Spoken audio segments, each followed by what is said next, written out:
Olá, alunos e alunas do 7º ano, sejam bem-vindos a mais uma aula de História.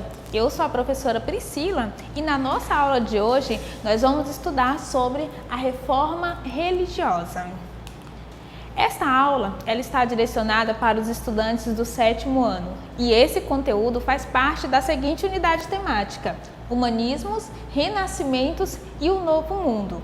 No decorrer desta aula, nós buscaremos desenvolver a seguinte habilidade da BNCC, que é a de identificar e relacionar as vinculações entre as reformas religiosas e os processos culturais e sociais do período moderno na Europa e na América. Então, vamos lá para o nosso conteúdo, que hoje ele está muito legal.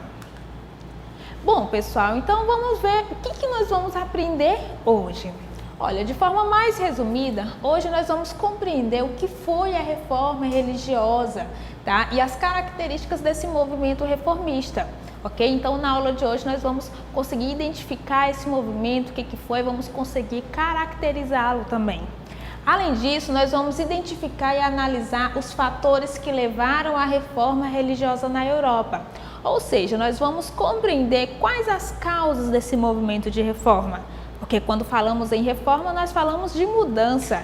E algo só é mudado quando existe uma certa insatisfação com o que acontecia. Então, nós vamos compreender as causas desse movimento, dessa reforma e dessa mudança. Outro objetivo da nossa aula é compreender os fundamentos da doutrina de Lutero, de Calvino e de Henrique VIII. No decorrer desta aula, nós vamos compreender 3 movimentos religiosos que ocorreram na Europa e contribuíram para o rompimento da unidade da Igreja Cristã no Ocidente. Outro objetivo da nossa aula é identificar as ações da Igreja Católica no contexto da Reforma e da Contra-Reforma. Nós vamos compreender o que foi que a Igreja fez diante desses movimentos de reforma e de transformação. Outro objetivo da nossa aula será também conhecer e analisar as consequências da reforma e da contra-reforma na América. Então, quais as consequências desse movimento que aconteceu na Europa, aqui para os povos da América naquele período? Então, bora lá para a nossa aula. Bom, pessoal, vamos começar o nosso conteúdo definindo, tá, o significado dessa palavra reforma. Reforma significa mudança, transformação, tá? Refazer, fazer melhor, melhorar, aprimorar, ok? Quando nós falamos de reforma religiosa, nós estamos nos referindo a um movimento que surgiu na Europa, tá? Durante o século XVI, um movimento baseado em propostas de mudança na Igreja Católica Ocidental no início da Idade Moderna.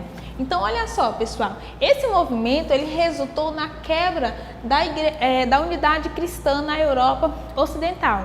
Ou seja, durante muito tempo, a Igreja Católica de Roma, ela foi a única igreja cristã no Ocidente. Esses movimentos de reforma religiosa, eles vão romper com essa unidade da Igreja Católica e outras igrejas cristãs começaram a surgir a partir desses movimentos. Nós vamos compreender alguns dos principais movimentos que ocorreram durante essa fase. Outra coisa, gente, essas reformas elas partiram de questionamentos em relação a algumas práticas da Igreja Católica, ok? Então, olha só, na nossa aula nós vamos compreender como foi que surgiram as outras igrejas cristãs. E lembrando que esse movimento, que é a reforma religiosa, a reforma protestante, ela é considerada o movimento religioso mais importante, mas não foi o primeiro, não. Outro movimento já havia acontecido dentro da Igreja Católica, que foi o rompimento, o surgimento e a fundação de uma igreja ortodoxa no Império Bizantino, ok? Então vamos lá, gente, os fatores do movimento reformista. Quais as causas dessa reforma? O que acontecia naquele período, no século XVI, para que eles quisessem transformar aquilo que a igreja pregava, aquilo que era praticada por alguns membros do clero? Então, olha só, gente, havia um descontentamento por parte da burguesia. A burguesia foi um grupo social que surgiu durante o período da Baixa Idade Média. Esse grupo era formado principalmente por comerciantes, banqueiros, donos de oficinas, de padarias, ou seja, eram pessoas que exerciam alguma atividade que gerava renda, que gerava lucro. Então, sempre que falar da burguesia, você já lembra logo, tá? Um grupo de pessoas que realizavam atividades que geravam lucro, como comerciantes e banqueiros, por exemplo. Então, olha só, pessoal. A burguesia era um grupo em ascensão que realizava essas atividades que geravam lucro, enquanto que a igreja, que era uma instituição que tinha muita influência e poder naquela época, ela acabava criticando essa obtenção de lucro. O lucro não era algo bem visto, a igreja pregava uma vida com poucos lucros, com poucos bens materiais. Então, nesse contexto aqui, havia um certo descontentamento e um certo incômodo por parte da burguesia em relação a essas ideias religiosas, já que eles realizavam uma atividade onde, claramente, segundo esse preceito, eles não estavam agindo de forma correta a caminho da salvação. Então, veja só, a igreja defendia, por exemplo, o justo preço, criticava a cobrança de preços abusivos, de preços muito altos e, além disso, condenava a usura. A usura, pessoal, era a cobrança de juros sobre empréstimos. E muitos, membros da burguesia, por exemplo, viviam a partir desses juros, como era o caso dos banqueiros quando emprestavam dinheiro, por exemplo. Então, veja só, a burguesia estava ali descontente, de certa forma insatisfeita. As ideias da reforma protestante vão acabar indo de encontro a essa ideia de que o lucro era algo ruim. Essas ideias vão começar a ver o lucro de uma forma diferente. Então, vai ser nesse contexto que a burguesia vai ser um grupo que vai apoiar essas novas ideias desses movimentos religiosos. Outra questão está ligada às questões teológicas, algumas ideias religiosas defendidas naquele período. Veja bem, a Igreja de Roma, a Igreja Católica, naquele período, defendia o tomismo, que eram algumas ideias baseadas nas ideias de São Tomás de Aquino. O tomismo eram ideias que defendiam, por exemplo, o livre-arbítrio. Como assim o livre-arbítrio? Livre-arbítrio é o direito de você escolher. Então, baseado nessas ideias, cada pessoa, cada indivíduo é que vai determinar, escolher se vai ser salvo ou vai ser condenado. E olha só, gente, a igreja dizia que diante dessa liberdade, havia um papel dos clérigos e dos sacerdotes da igreja que era de conduzir essas pessoas ao caminho correto, ao caminho da salvação. Então, baseado nessa ideia aqui, os membros da igreja, eles ganhavam ali uma relevância muito grande, já que eles eram as pessoas responsáveis por guiar os fiéis rumo à salvação. Então, veja só, a pessoa poderia escolher, através das suas atitudes, das suas ações, se seria salvo ou seria condenado, porém, os membros da igreja são os clérigos ali, as pessoas que vão guiar esses fiéis até o caminho da salvação. Então, isso dava ali uma certa importância aos membros da igreja, Outra coisa, gente, os reformadores, ou seja, essas pessoas que vão criticar essas ideias da igreja de Roma, eles vão aparecer com outra ideia, baseado ali nos princípios de Santo Agostinho, que defendia a predestinação. Os reformadores vão dizer que cada indivíduo já nasce predestinado, ou seja, já vem ali com o seu destino traçado, mas que por meio de uma vida de fé e de seguindo ali os preceitos religiosos, essa pessoa vai ser automaticamente conduzida ao caminho da salvação. A partir dessa ideia da predestinação, os reformadores vão tirar a centralidade ali dos membros da igreja, e essa importância dos membros da igreja no caminho da salvação. Ou seja, eles, segundo essas novas ideias, eles já não vão ser mais fundamentais, imprescindíveis para que o indivíduo consiga ser salvo. Então, a gente já tem aqui dois cenários de questionamentos ao contexto e algumas práticas e ideias defendidas pela Igreja de Roma naquele período. Vamos conhecer outros fatores que acabaram resultando ali nessa reforma protestante. Gente, outro fator muito importante foi a insatisfação dos reis e dos nobres. Olha só, Esse movimento da reforma religiosa aconteceu no período da formação das monarquias absolutistas. Você lembra que nós estudamos na aula anterior que as monarquias absolutistas são monarquias, governos constituídos por um rei que detém todo o poder em suas mãos? Então, olha só, naquele período a igreja ela possuía muitas terras e quem possuía muitas terras também cobrava os impostos, tinha um poder sobre aquele território. Logo, a igreja era uma instituição muito poderosa e os reis estavam ali tentando concentrar o poder em suas mãos. Logo, havia uma divergência de interesses entre os reis e, consequentemente, os membros da igreja, certo? Então, nesse contexto aqui, reis e nobres, insatisfeitos ali com esse poder da igreja, principalmente esse poder de cobrar impostos que a igreja tinha, esses grupos aqui eles vão acabar apoiando o movimento de reforma religiosa. Outra questão, outro fator é o de corrupção moral, tá? Denominado também como simonia. Gente, o que era essa corrupção moral? Em que se baseava? Bom, alguns membros da igreja realizavam algumas práticas que eram muito mal vistas e bastante criticadas, inclusive por membros da própria igreja.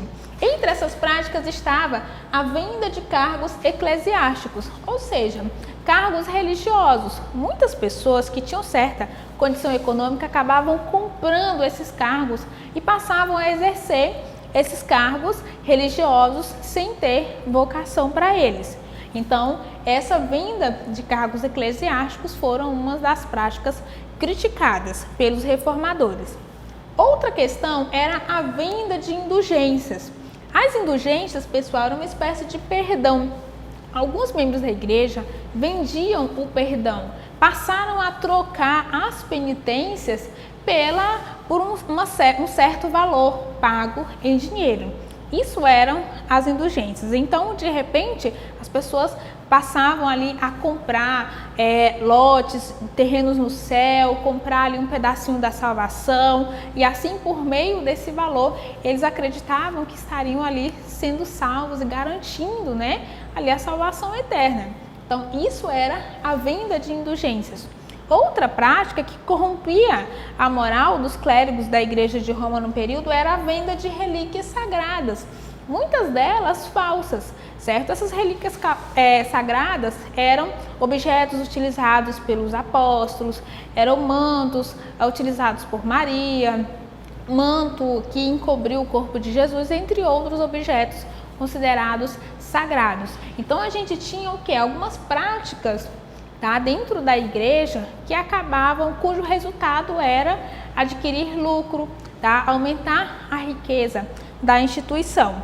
Veja só, a igreja criticava o lucro, a igreja defendia ali uma vida regrada, uma vida sem muita ostentação e uma vida dedicada à fé, certo? Então, esses foram alguns dos fatores e o cenário em que eclodiu esse movimento de reforma religiosa.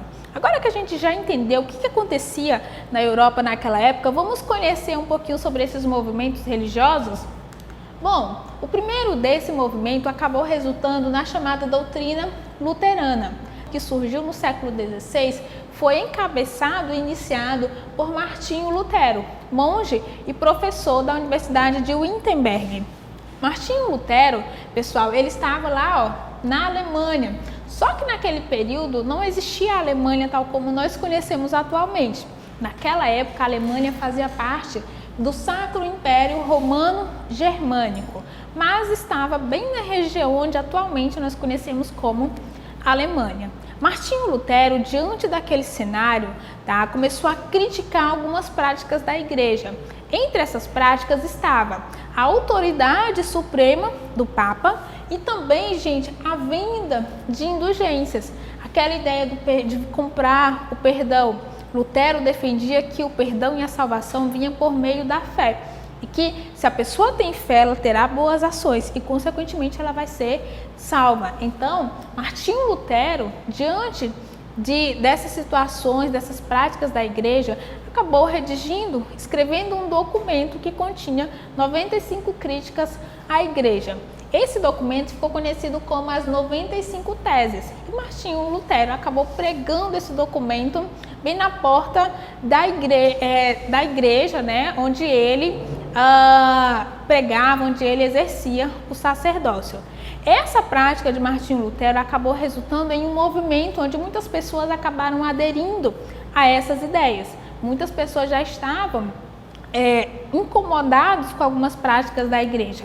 E então, Martinho Lutero ganhou muito apoio de nobres, apoio de reis e apoio também de camponeses. Claro que teve muita gente contrária. Então, Martinho Lutero ele foi excomungado da igreja, ele chegou a ser perseguido, até que essas ideias realmente se consolidassem lá na Alemanha. E isso não ocorreu de forma pacífica.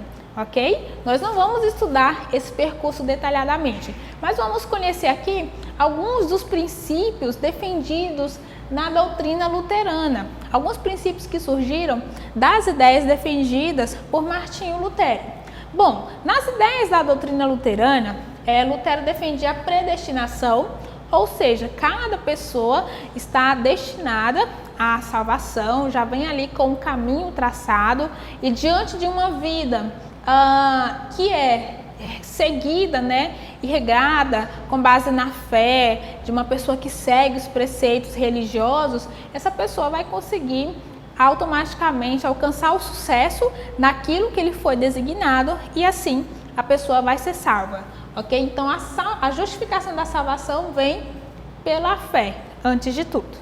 Outra coisa, gente, é o uso da Bíblia como a base autêntica da religião. Lutero defendia ali a infalibilidade da Bíblia, né, e a supremacia das escrituras sagradas, ou seja, tudo estava na Bíblia, então o que deveria ser feito e o que não deveria ser feito. Então, logo, ele criticava ali, por exemplo, a supremacia da autoridade do Papa, defendido pela Igreja Católica como sendo o líder supremo da Igreja, uma espécie ali de guia, alguém que vai ali guiar as pessoas rumo à salvação. Lutero vai dizer que não, tudo está lá na Bíblia, basta ler. Logo, pessoal, Lutero também defendia o acesso à leitura das Escrituras Sagradas.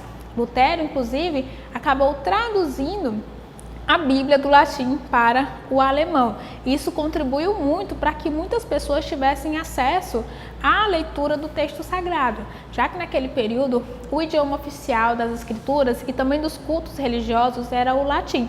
E a maioria das pessoas não compreendiam essa língua. Então vai ser Lutero que vai começar a romper com essa ideia, tá? E começar a defender de um texto de da Bíblia, das Escrituras Sagradas, que seja mais acessível aos fiéis. Outra característica da doutrina luterana, tá, é a crítica, né, e a proibição da adoração de imagens dos santos e do culto à Virgem Maria, práticas que eram comuns e defendidas pela Igreja de Roma. Outra questão, outra característica da doutrina luterana é de que reconhece 2 sacramentos apenas. A Igreja de Roma defendia os 7 sacramentos. Lutero vai dizer que só há 2 sacramentos, que são o batismo e a Eucaristia. Outra característica dessa doutrina é cultos religiosos no idioma nacional, ou seja, ele vai dizer que se o idioma no local é o idioma que predomina, logo aquele texto de Bíblia e aquele culto religioso deve ser feito naquele idioma que as pessoas consigam entender. Lembra que antes o idioma oficial era o latim. Outra característica é que os ministros protestantes poderiam casar e ter filhos. Então, Lutero, na doutrina luterana, eles eram, aliás, contrários ao celibato. A Igreja Católica defendia uma completa dedicação à vida religiosa e uma negação de prazeres mundanos. Lutero vai defender que os ministros dos cultos, os pastores, eles poderiam casar e formar família. Outro movimento religioso que surgiu na Europa foi o que deu origem à chamada doutrina calvinista. Esse movimento ele foi liderado por João Calvino, um francês que era ali um seguidor das ideias de Martinho Lutero e que acabou interpretando ali a leitura das Escrituras Sagradas e passou a defender ideias criticando também algumas práticas da Igreja Católica. As ideias de Calvino, pessoal, tiveram grande aceitação na Suíça, ok? E aí, dessas ideias de João Calvino, surgiu uma nova doutrina, uma nova igreja. Entre as características da doutrina calvinista estava o culto e práticas religiosas simples e rigorosas, resumindo-se a comentários da Bíblia, preces e cantos. Então ele fazia ali uma modificação da forma como os cultos religiosos deveriam ser feitos, né, mudando ali da missa praticada ali pela Igreja de Roma. Outra questão era que imagens elas não eram permitidas, assim, por exemplo, como na doutrina luterana. Olha só, na doutrina calvinista só eram permitidos somente 2 sacramentos, assim como no luteranismo, que eram o batismo e a Eucaristia. E Calvino defendia que os ministros do culto, por exemplo, os pastores, eles não eram intermediários direto entre Deus e os seres humanos, ok? Mas que eles eram líderes ali que estavam encarregados do culto religioso, mas não era como a igreja defendia, que as pessoas não tinham uma relação direta com Deus. Para que Deus ouvisse as suas preces, deveria ter o intermédio ali de um membro da igreja. Outra característica da doutrina calvinista eram as regras rígidas de comportamento. Por exemplo, ele defendia uma vida onde não se ostentasse o luxo, onde não se entregasse a vícios, uma vida mais regrada, uma vida sem excessos, ok?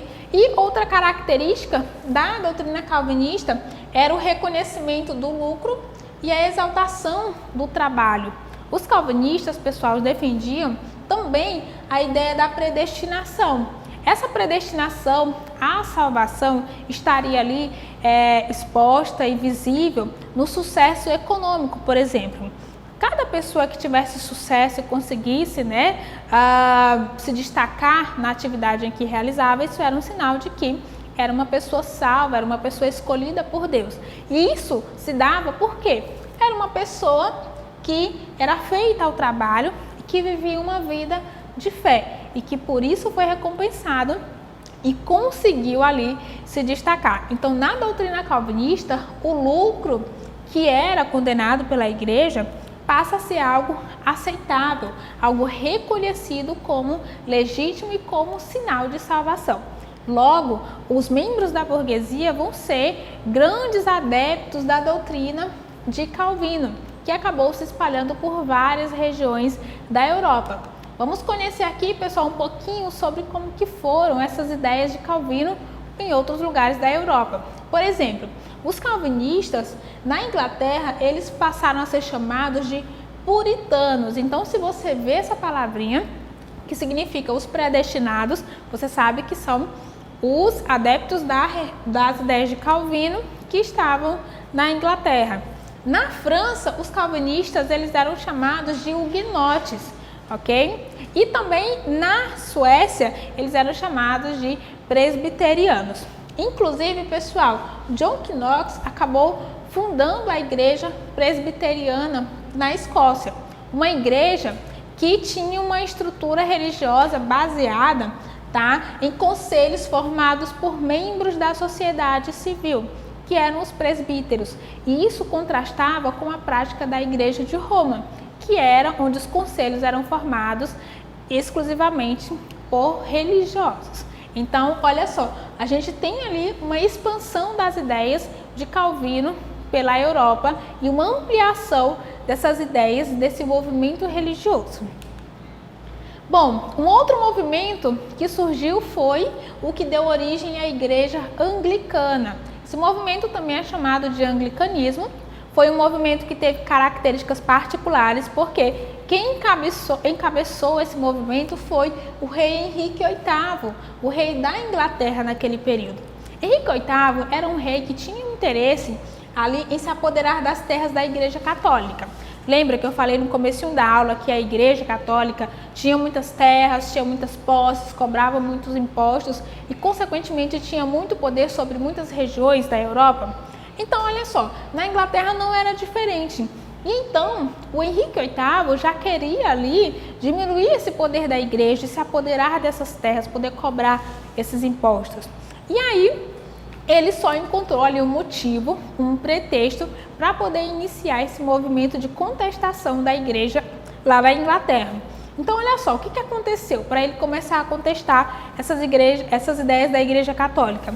Bom, Henrique VIII ele era casado com Catarina de Aragão e ele tinha a vontade de ter um filho homem para ser o herdeiro do trono. Isso não tinha acontecido lá com sua esposa, então ele resolveu anular o casamento, aliás, pedir para o Papa anular o seu casamento para que eles se casassem com Ana Bolena, tá? Ter outra esposa e assim tentar conseguir o seu herdeiro. Só que o Papa negou essa anulação do casamento, já que isso ia contra os preceitos da igreja. Diante dessa negação, Henrique VIII rompeu com a Igreja Católica e acabou realizando uma série de medidas para afastar e expulsar a igreja da Inglaterra. Então, Henrique VIII se apossou de terras, acabou cancelando títulos e assim muitos membros católicos, muitos clérigos acabaram sendo expulsos da Inglaterra. E foi aí que foi fundada a Igreja Anglicana. Essas ações de perseguição, de diminuição do poder da igreja por parte de Henrique VIII ficou conhecido como os atos de supremacia. E agora só, quais os preceitos defendidos pela Igreja Anglicana?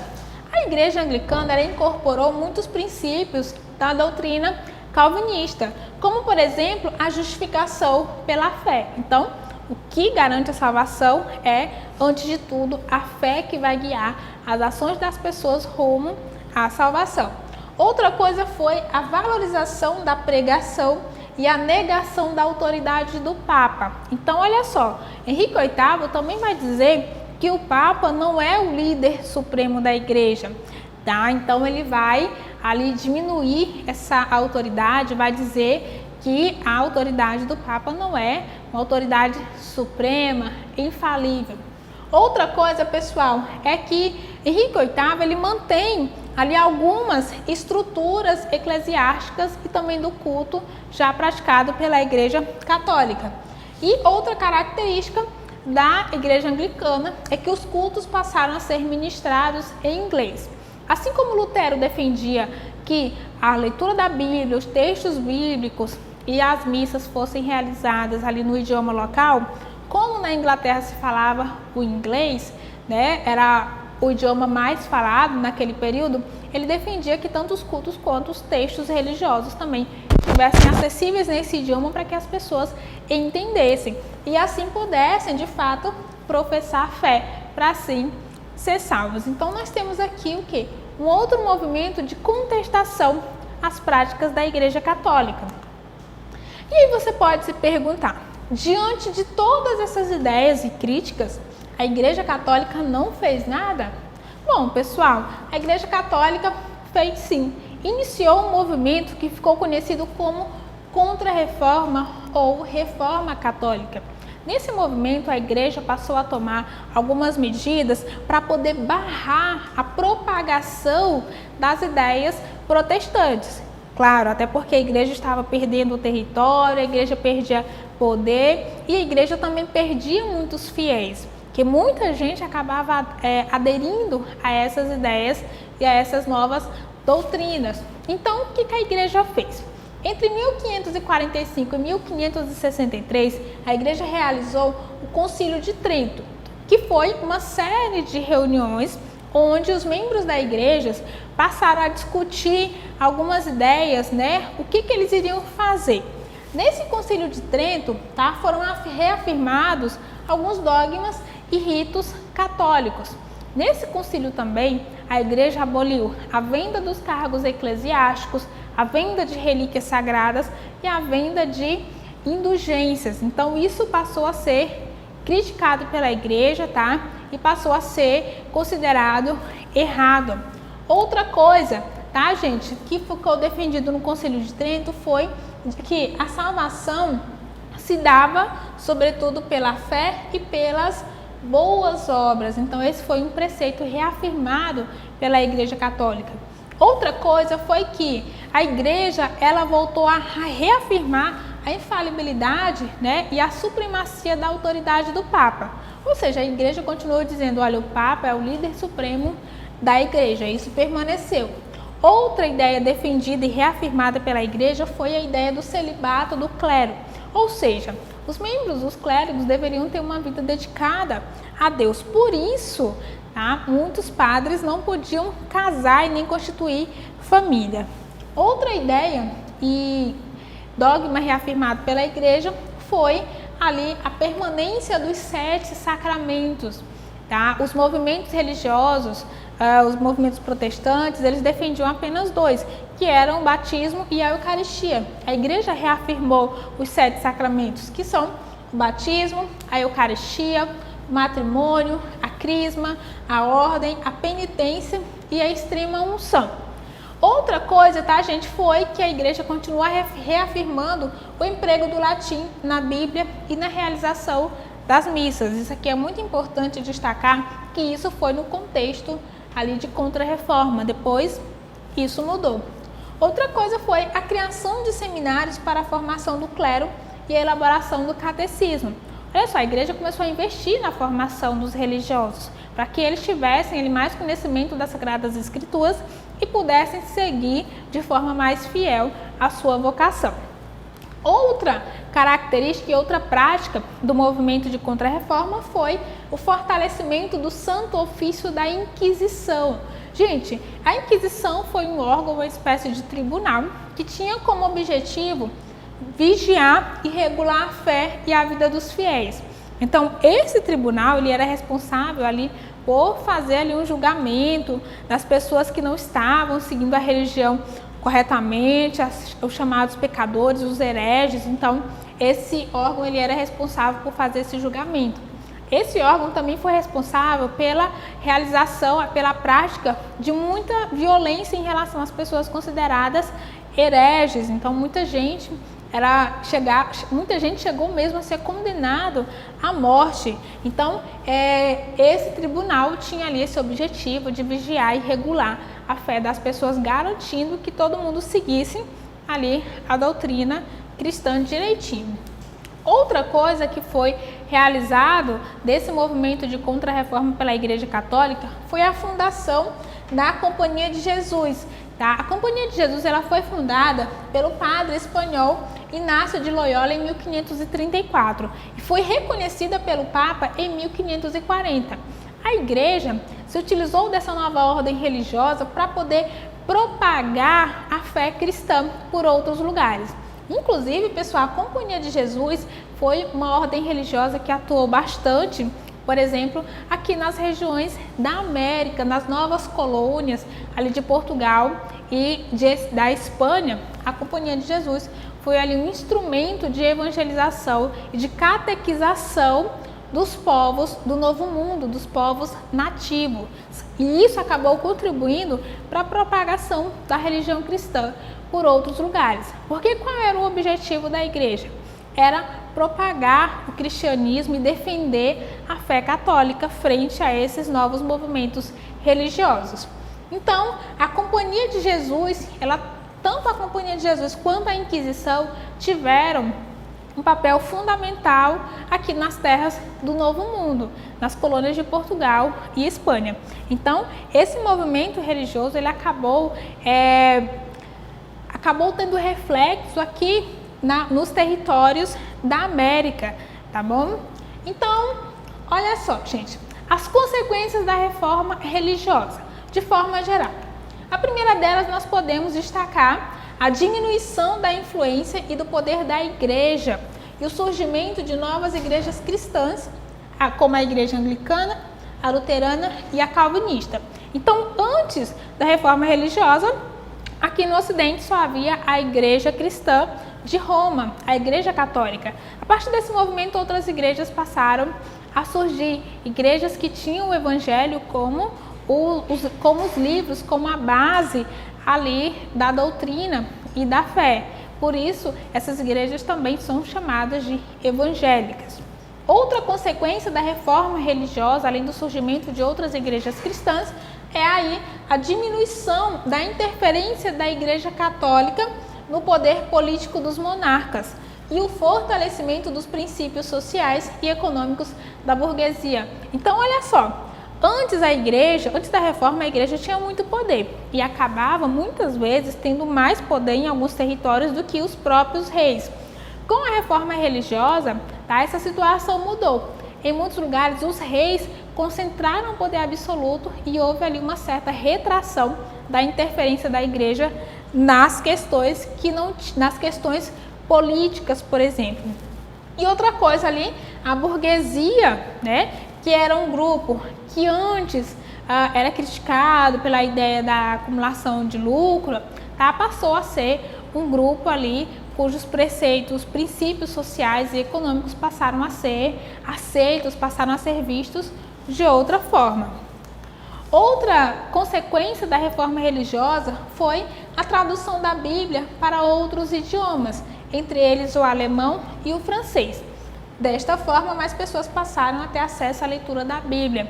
Gente, uma das críticas de Martinho Lutero, que iniciou ali o movimento dessa reforma religiosa, era de que os textos sagrados não estavam ali acessíveis às pessoas. As pessoas não liam a Bíblia. Todo o conhecimento que se tinha era aquele conhecimento dado pelo líder religioso, pelo membro do clero, que muitas vezes ministrava o culto e a missa. E isso geralmente acontecia no idioma latim, que era um idioma que não era falado pela maioria das pessoas. Então, resumindo, as pessoas acabavam não entendendo. Então, Lutero defendia ali uma maior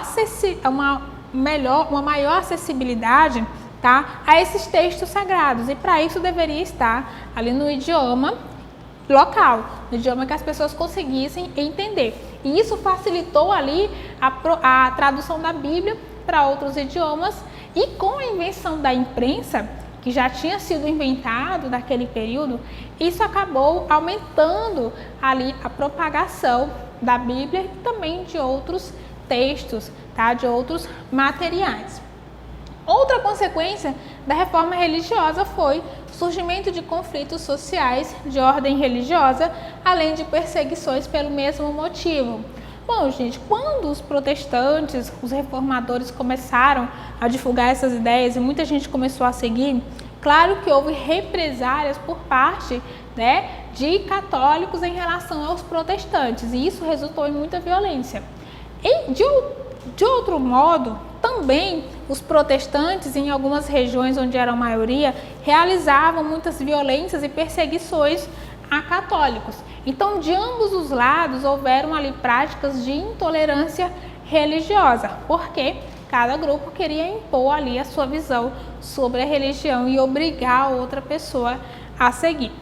E aí, pessoal, assim ocorreu o movimento da reforma religiosa, que rompeu com a unidade da Igreja Católica no Ocidente, rompeu definitivamente. A partir disso surgiram outras igrejas cristãs ali. Então, foram assim que surgiram as demais igrejas que atualmente nós conhecemos e muitas vezes chamamos de igrejas evangélicas. Eu espero que você tenha conseguido compreender como que se deu esse movimento, o que foram as reformas religiosas e quais foram as ações da igreja para tentar barrar as consequências desse movimento.